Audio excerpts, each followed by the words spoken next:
kugeza. Munhu ane mazamu shuwa asingadogeza. Asingagoni kana kwa chapendi yake. Asingade kungomuka akangona mumba mune chikafu kungodya nekutongodisapira wamuona.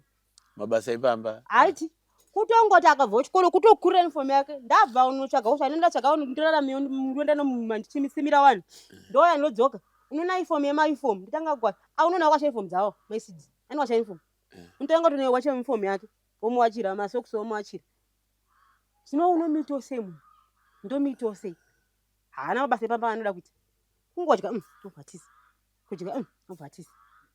At Master Key and Locks, we provide locksmith services for all your key cutting using latest state-of-the-art equipment. We program key cores to produce an original durable key for all types of cars and house keys. With this latest technology, we cut keys in 20 minutes while you wait. Days of importing lost car keys are over. Locksmith key cutting services and programming ECU cloning is our everyday business. We open locked doors for all cars and houses. We repair and install remote control programming.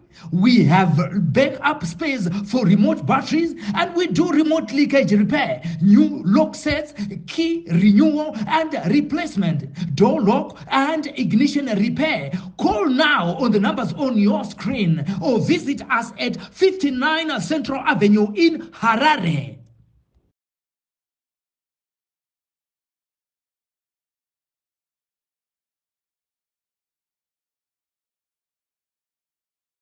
Kugamuchirai kwatikuita vatariri veSly Media TV pano semazuva ese tinokupa nyaya dzinenge dzichiitika munharaunda matigere. Zita ndinonzi Simba raSheuka Zvidza.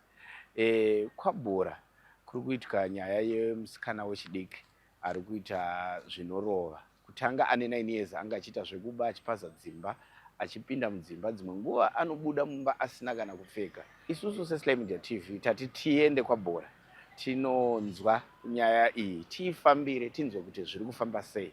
Regai tinonzwa kuti mai vemwana uyu vanoti kudii nenyaya iyi.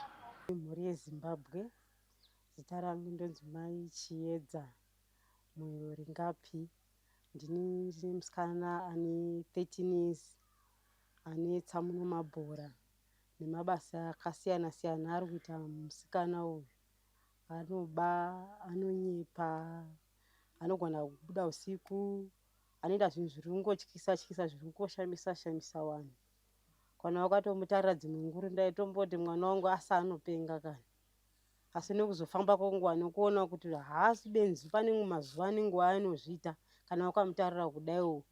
Akada kungotanga kungotiza asina kupfeka, akada kungoita zvinhu zvausinganzwisisi oshayiwa kuti chii apa ari mwanasikana. Mhuri yeZimbabwe ndanetseka samai. Kana ndaimbofunga pamwe ndewe kwavo vari kumudana. Kana vari kwavo vari kumudana, please mhuri yeZimbabwe ndibatsirewo tione kuendesa mwana kumusha kwavo. Handina kana pekutangira, kana mari chaiwo handina, kana chikafu chacho handina. Nyange ndikatengerwa chinhu nevanhu anongosanganisa mafulawa, mashuga, maraisi, anozviisa muvhu zvese. Kana kuisa mutoilet, unobva wazishaya mhuri yeZimbabwe kuti chii chakadaro chii. Ndakamboedza kufamba naye pamweya, mweya wangu achinditi ndaenda musha kwavo. Vamwe vanoita zvakasiyana siyana, asi semubereki wanhu weZimbabwe ndatambura, ndanetseka ndokutosheya kuti chii chikuitika pane mwana wangu. Ndatosheya kuti chii, ndibatsire mhuri yeZimbabwe. Ndatenda. Imi makatanga kuona dambudziko iri rine mwana rini? Dambudziko remwana uyu ndakatanga kuona ane 9 years. Aive munhu wekuti aive munhu wekuti kana mumba memo kana wakagara vachidya aitora zvinhu zvavanhu achitiza nazvo. Saka isaingoti mwana achaita se zvichazokura zvichazopera nekuchinja. Ndakatoona kuti dambudziko kutokura kwakuita ndokutokura kwakuita dambudziko. Anoba, anonyepa. Kuba anoba sei? Kuba chaiko chikafu anoba, mara anoba. Chaitamba anenge achingoba unotosheya. Handitozivi kuti chii. Apa akaenda paseri pa next door apa kunovhura sliding pamagirazi aya boyska. Ndokubva mine ndakavhura sei papinda mune kuona grocery revanhu rese imomo. Vanhu vakuzodaiwo reda akandwa mutoilet chikafu chevanhu, mafuta, maraisi. Ndiri kupinda bhizi muna mabhora mukwasha. kuti akaita chinhu akaita chinhu vanhu vane vachiripota kwandiri akaita chinhu vanhu vane vachiripota kwandiri izvozvo handisina pfungwa dzekugadzika nyimbo dzinogara pfungwa yangu inogara iri behind kuti mwana achazenga akaita sei. Takamboedza kuenda kupolice station tikamboedza kumbomurovesa ndikazama zvizhinji but hazvisi kupera. Kutokura kwake ndokutokura kwedambudziko rake kaita mwana iyeye ndikutoshayawo kuti ndoita sei. Muno pashopo chaipo haatobvunzwe kuenda because anotora anoba anotozikanwa muno mandakagara anotozikanwa kunzi anoba anonyepa anoba anoita zvinhu zvokuti anogona kuti usiku unogona kumuona ari mumba akatidziya akadai unotoshaya kuti chivanhu here kuroiwa here unotoshaya kuti chii zvikuitika pane mwana. Sine mune Zimbabwe ndatambura nemwana ndatambura chikafu checho hauise mumba kana watengerwa shuga nemunhu kutotora unoisa next door kuti shuga itowo mazuva nekuti akangopinda akangoona shuga iyoyo sorry anoita sei anotora shuga yoita korowota akasateta korowota anoitora oisa muvhumu uivhura shuga jubhuru neraisi yeraisi anoshona naiwe ngoe nenzara ndakangoona chadzimira saka utano hwangu kugara idambudziko because nechigogana chingofunga akutouraya vadiki nenzara because ane matwins ndo akutouraya nenzara akaita chinhu haiwa haumuwani ndiri pangu yako mangukwasha utenge chinhu hauchiwani utenge chomba hauchiwani udaiwo munobva wazvishaye kuti chii kana ari munhu akamugara saka dzokupasa mudzimba dzevanhu idzi ari pasi achizozvidii zvinenge zvanenge aba anotora ana kuti anogona kuzvitora orasa kazhinji anorasa otora hake naiwe wadiri ipapa atange kakuvhundwa kakubengenika kuti naiwe watorera izvi zvevanhu hapana. Saka shuga iyi ndoitenga nei mafuta autaka ndoitenga nei hapana zi hakuporisa vanhu vaneta vanhu vakapesa vatumwe titi mai mimi nemwana wenyuka ndaa zvaibvira mai nemwana mukati mwana wenyu osuduka muno munzvimbo nokuti vanhu vararama muno mandakagara muno mavana havana mufaro zvachose havana. Zvino ari kuita grade ani mwana grade 5 aifanira anga ari form 1 nokuda kwokuti gwara rekosoko angandungunya zvikoro hapana anga tamugamuchira. Wakambogara kuHarare? Ambogara kuHarare agara kuHarare saka munhu aigara naye kuHarare uku takatamboti kuda pfungwa yake ndakambofungodza kuti kuchikoro kupunana special class vamwe munhu anoita se ane mentally problem something ndopatakazwa kuti aiwa munhu ichi munhu yakakwana because benzi ari kunotsengwa zvanenge aita haasi benzi mwana ari normal but anongoti nenguva yaanozviita chete.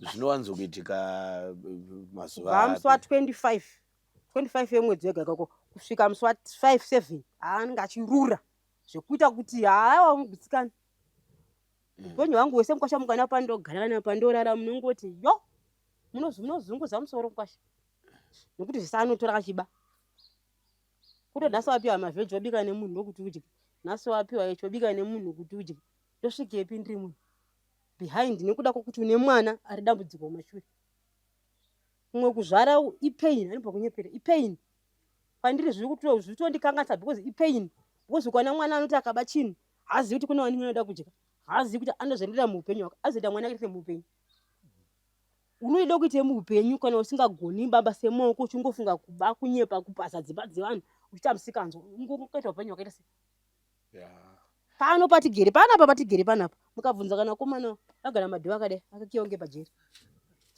pano patigere panapa kana pana madhiwa akadai pajeri nyaya yekuba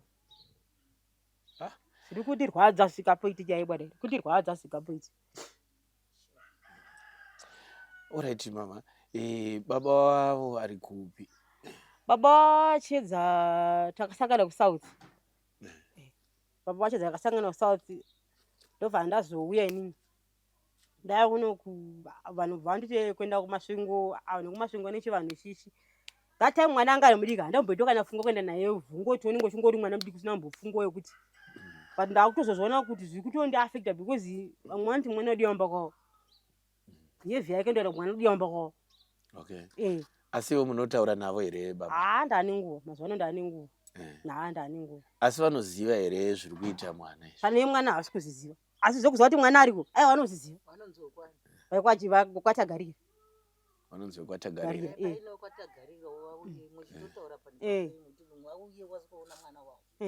Ndakambotaura futi ndikakumbira munhu weZimbabwe kana panewo vanoziva vanhu vekwatagarira kumasvingo pasese, mukasvika pasese vanhu vekwatagarira, please bataiwo vanhu veSky vandibatsiriwo nemwana wavo anetsa, mwana arura. Daitonzi dai anga ane 18 years dai akatovharirwa kare mujeri. Akati vanhu mapo dai anga ane 18 takatokuvharira kare. Papa mazuva apera aya hapana kana 4 days apo akaenda kunoripota hanzi handizi mai vangu, ini handizi mai vake, ndisipi mother. Dai ndakatosunga ndazvisatombondona pa, dai ndakatosunga vanhu ndokuzonzwa kuti mwana idambudziko, ndopa wakatozondisiya hanzi hamuri panguva yako mamai, hamuri panguva yako mani mwana. Saka mhosva dzaaita dzinosvika ngani sofa dzaenda kubonerei? Ndikunyepere. Ndimbokunyepere. Nekuti ukaona munhu wakurarama upenyu hwekuti hakuna kana mafuta ekubika mumba, hakuna kana chekudya mumba, ningochingobhadhara chikwereti, ningochingobhadhara chikwereti pasi pamusika pashopu hadikwa neiyo shopu yatakananga nayo hadikuonekwa apa. Akaendapo mai paenda kutoireti kuseri kunoko, iye ndokunomira pamusika nekuti anga ari kutengesa tengesa madomasi evanhu. Pakaona kuti mai vakuuya fobhira zemuhomwe gurusu revadhu rakati richimutsvaga, hana akaziya usiku tambatira muzvimba zvisina kupera izvo ndomanenge akagara. Mai uri kuitei? Watorei mari yevanhu? Vanhu vakati dai mai vako asina mwoyo wakanaka iwewe dai takakuroya, dai akatoroiwa zvisho.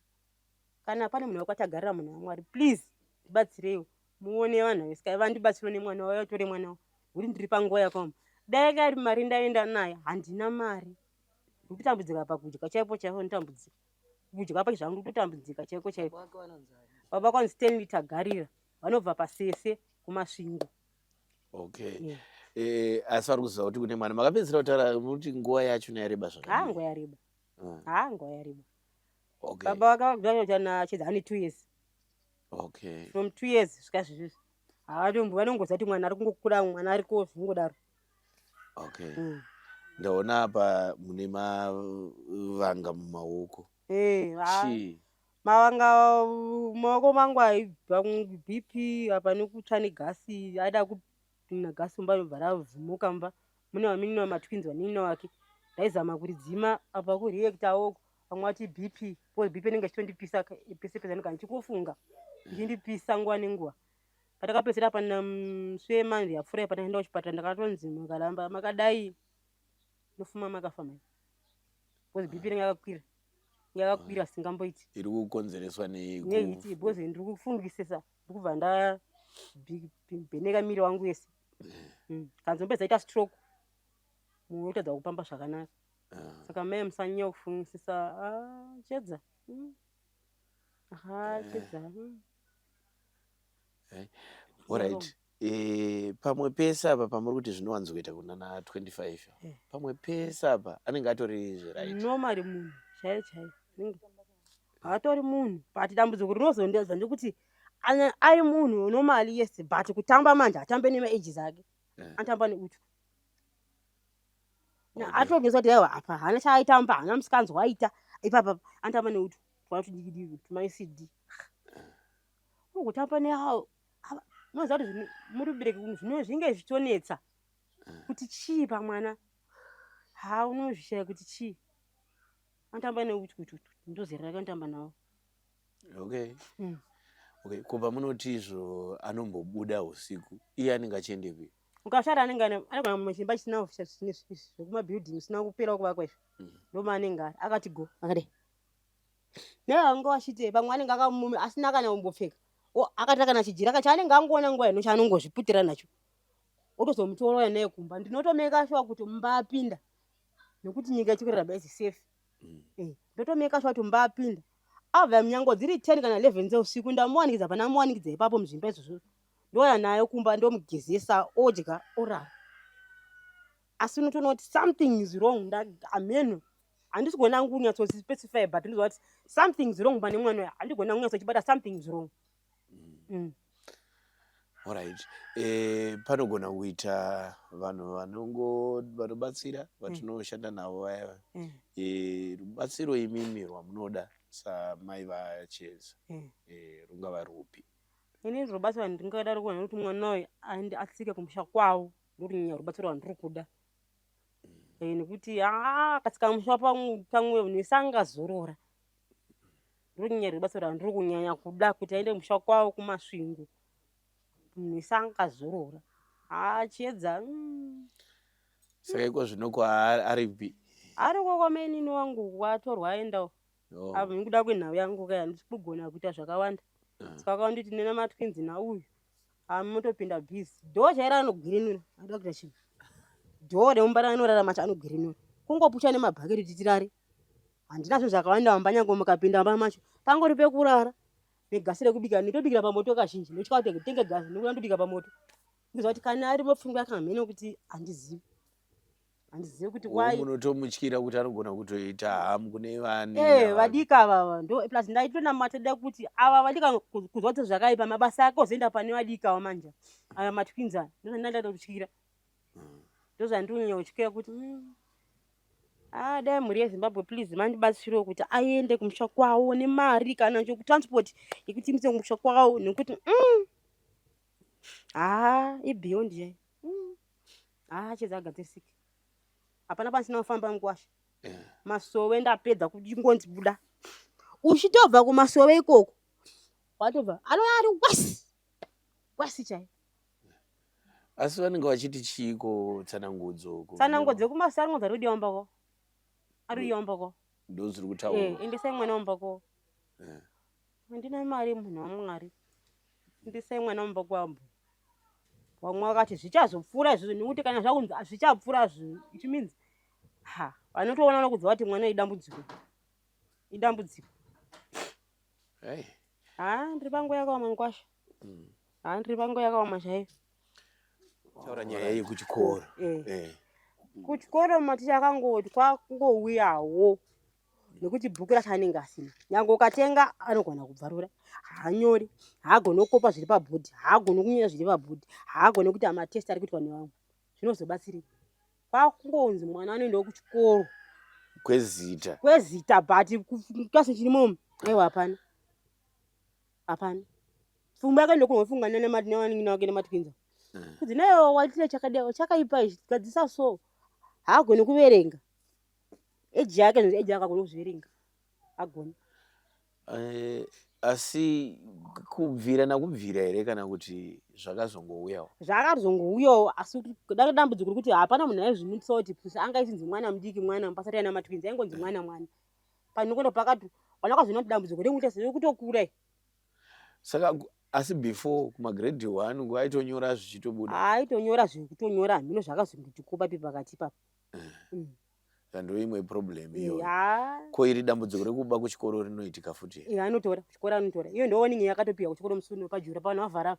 Akatenga anga anetseka kutorera ma ECD ese kuma lunch box. Ojeka. Orova. Akabira lunch box orova mwana wemunhu. Report ndobva yauya. Ndobva atonza. Next term azodzoka uno chikoro. Saka ndokuisepi. Kuchikoro kwacho sisi wadzingwa. Ndokuisepi. Mwana kuti agare pamba asingaende kuchikoro. Zvinani mai wao chekupfeka asi mwana achienda kuchikoro zvitori nani. Asi hayo ndo zviripo ngwasha. Aiwa no. Asi vamwe vese vari right. Right zvekuti. Mwasa right zvekuti. Nakanda dambudziko. Iye dambudziko. Dambudziko guru chairo. Alright. Ndoshaisa mufaro mukurarama. Inyaya yakaoma iyi. Inyaya yakaoma ngwasha. Inyaya yakaoma yekuti papoka. Mfungano vazhinji yakonzwa chedza asvika anozorora. Anozorora. Ezvo ndinongofamba munomu but respect hapana. Kunzi akachedza aida kusungisa mai vake kunyepa nekuda kutosungisa mai. Chii kuitika kuti anoenda kuseko? Ameti akanga asi mama murova. Inini kwasha ndinorova. But ndakapedza ndabvina musikadzi yakumurova nekuti musikanzo wake iri beyond kana kumurova. Mwana ukamurova nemusikanzo anodzoreredzika achigadzirisika. Zvino zvauyu daily unotorova. Daily. Ndakatsikwa naMwari. Akaita zvokuti neunogumbuka mukwasha muta seka nekatatu. Zvino Mwari ndakapedza musatsa murova. Andiaito akaba chinhu ndomurova. Ndotsvaga shoko rarama kuti tijikomba anenge achiba. Ndikati ayo pamwe maoko ndaenda se anonyanya. Ndega ndiborowa maoko aya. Ndakamurova maoko nemakumbo tadza kutsika. ndobva anondiripotera kwakanoripota vanoripota muno mabhura mapurisa ndobva auya ndobva atanga kubvunza kuchikoro achiinvestigata nyawo chikoro anzi chiedza andoshungurudza mai vake isisi maticha tazvitadza ndobva aingofamba achibvunzawo zama razosvikewo panapa ndakangoona mapurisa katisvi mapurisa atsvagaikewo panapa kanzi tazoripirwa nachiedza kuti muri kushungurudza mwana muri kumurova ndomurova musikana asingade kugeza munhu ane mazamu shuwa asingade kugeza asingagoni kana kwacha pendi yake asingade kungomuka akangoona mumba mune chikafu kungodya nekutongodhisapira wamuona mabasa ipamba aiti kutongoti akabva kuchikoro kutokurira uniform yake ndabva unotsvaga usha ndotsvaga ndirarame muenda nomandichimisimira vanhu ndoya ndodzoka unoona uniform yemauniform nditanga kwa aunoona wakasha uniform dzawo maisidzi anowasha uniform unotanga kuti wacha uniform yake womuwachira masokisi womuwachira zvino unomito sei munhu ndomito haana mabasa ipamba anoda kuita kungodya obvatisa kudya obvatisa chero kusuka maplace aiti mukarasa mapeta asukwa nawo kuseri izvezvi ndiripo pasera munomba kuti ndovasuka namatwidza vanotosuka mamatosika maplate chandakaramza kumugodi chete kuti mugodi akuenda kuzwa nonyura chedza unoenda chinosha mwana bhati vana chedza zvakaoma ndiri panguva yakaoma asi imimi orati tingoda imimi sekuona kwenyu chii chingava chichiitika chedza sekuona kwangu iri kana ari munhu ari kumushandisa akaoma asi kana ari kumba kwawo achimudana zvakaoma nhasi pogona kuti poita vanhu vanogona kuti chimbouyai nemwana timbomubatsira I'm willing ndinotoenda because ndichandoda kuti aive mumwe munhuwo paupenyu hauna garanti woenda kuchikoro wodzidzawo woitawo kana kosi kana chimwe chinhu hapana ko vabereki venyu vabereki vangu late indakazvala baba yangu bva vashaika wasara achichengetwa natete wari mucheche vadaitengerwa natete ndiri mucheche saka tanga chirwa nambuya mbuya abva vashingwa natete mbuya abva vashaika 2000 ndizvozvo tatingori baba vangu vanga vangori 2 atete neye wari 2 saka the rest ango malatest angu sara tingori muri vangani muri 2 futi inini pamene ndiri 1 tete wangu mba masalari 1 saka tangochikena tiri vangani muri vaviri asi iwe semunhu mukuru vatokura tokutange gogasi vakasvika pakuti chiedza vakambogara naye vakatokura naye vakatogara naye aiti akaba $100 aiti akangobuda within 5 minutes anenge aipedza $100 mwana akadaro isu tiri kutochengetwawo haugadzirisiki zvozodii tete vakafuma mangwana nodzi mubanguru tete vanomira nenews kusvika rini vakasvika pakuti mwana wako achandouraya nangu vakazama anogona kupopota kana kutsamwa asarara kuti mugomisiro uko mabasa ake achandouraya because inini chitovaremedza nekuti nguva pawakatenga shuga kuti vanoya kunongotenga zvavanotenga kuti kumba kune mwana dzadzi yangu vanotwana asi vandoziva kuti kungopira gotsi 2 days kungopira gotsi chiedza arimo sorry inge todambudziko zvatosiyana kucha ndiri panguva yakaoma panguva yakaoma chaivo zvinonetsa kana vari vemweya kana vari vechi dai vatoyazondinunuro dambudziko aiwa tinotenda zvachidza zviti kanseli daenda kanselei bhozi kuchikoro kuhararo kuti apanenguva yakadzingwa airara kumatwede kuclass inani medhema chindobva vazoti imbenda naye kumasocial yaka ribharana naye bva tapiwa tsamba yekunana psychologist bva tendai kuna educational psychologist kanzi mwana yapengi first sign yekure mwana anopenga masiri yapengi musikanzwa chaivo ngati musikanzwa iri beyond musikanzwa yaizoredza pasi zvaitafanike mhepo kuti ange mhepo shongati raisi muvhu kana nemiwo wateka chije kuti buru cheko muvhu umu aiwa kana ndimi sauti muvhu anogona kuti raisi shuga mafuta zvese osanganisa muvhu akadaisa mutoilet ovhura 2 kg kana 5 kg yoisa mutoilet mukwasha pakadaro haumira kwamheni handifambe zvakawanda nekuti pfungwa dzangu handipunyeperei ndingabatikana nemabasa emwana kubatikana chaiko kubatikana chaiko. Aiwa, ndinotenda nenguva yamatipamo. Nesu tinotendawo nenguva yenyu. Amen. Taitawo nguva yekutaura nevavakidzani vamai Chiedza, avo vanoziva mhuri iyi nezvinenge zvichiitika, kuti naivo vatiudzewo kuti vanoiona sei nyaya iyi, uyezve ndezvipi zvimwe zvavanoona zvinoitika zvavanoti hazvisinomo. Mama, tikukwazisei pano paSly Media TV. Aiwa, tinokukwazisai vanhu vaMwari mese Zimbabwe ino nemiwo tinokukwazisai nebasa renyu rakanaka. Mwana uyu mwana wetinogara naye, asi mwana uyu dambudziko kuna mai vake. Rimwe zuva ndakasvika panapa asanganisa shuga ne5 kg yeraisi, asanganisa nemavhu nemafuta. Ndikasvika ndikati chii chiri kuitika, zvikanzi ndozvaitika pano. Ndikati inini ndine vandinoziva vanobatsira kuti vanogona kuuya kuzokubatsirai. Rimwe zuva akasvika kumba kwangu achipfuura, ekenge atumwa namai acho pane zvakenge atumwa. Ndobva ndanzi ndaitengesa huku, ndati ndichitaura nababa kuti pane wasiya chenji, wasiya mari, iye ari kuzvinzwa. Ndobva auya kubva arara. Remangwana ndobva asvika pamba, zvikanzi ndatumwa mari iya. Ndikati mari yei? Zvikanzi chenji yehuku.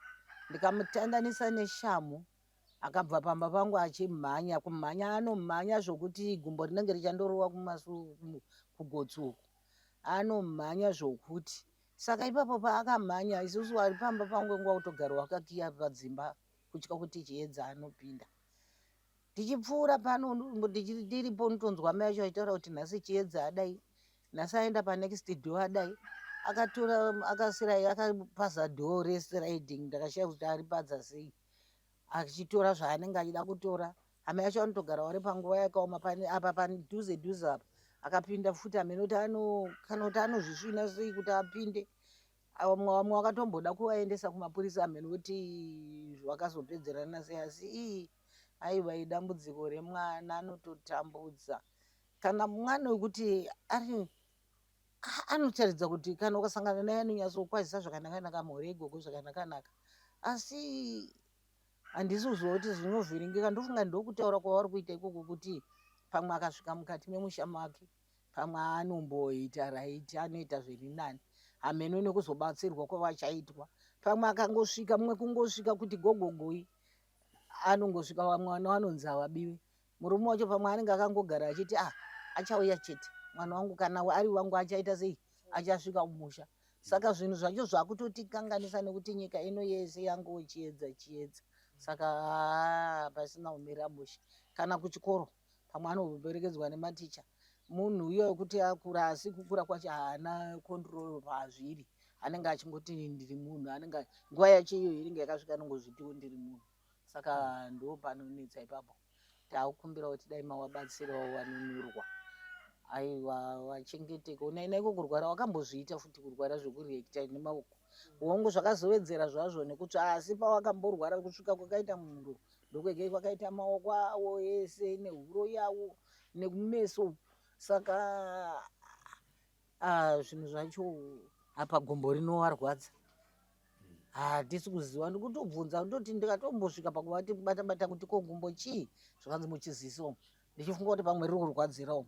Ndichinyatsobvunzisisawo semunhu wemukadzi kuti pamwe pane pari kurwadza pasiri kuda kutaura, asi ndakazongoona riri gumbo riri kurwadzira muchiziso. Zvinhu zvacho zvawawandira. Naitoti tuwana totuma tukunzi tudiki utwo, chokwadi tunoshayanura. Pamwe wandoti wakasvika, pamwe ndinenge ndine zvimanhanga ndakarima, ungotorawo zvimanhanga zvinoipa izvo zviwana wobikirwa, wotorawo zvoni kana kunokorawo tumanhu uchiwapawo. Saka zvinhu zvacho zvakarema. Handoti ndoperera zvangu ipapo, zvakarema. Wakaremerwa amai ava nemutoro muhombe, wari kutochemerawo kubatsirwa. Aiwa, tinotenda mama kuti tende kutaurirawo zvamunoziva panyaya iyi, tichivimba kuti ivo vachawana kubatsira kune vamwe vatinoshanda navo, vatinochidzana navo.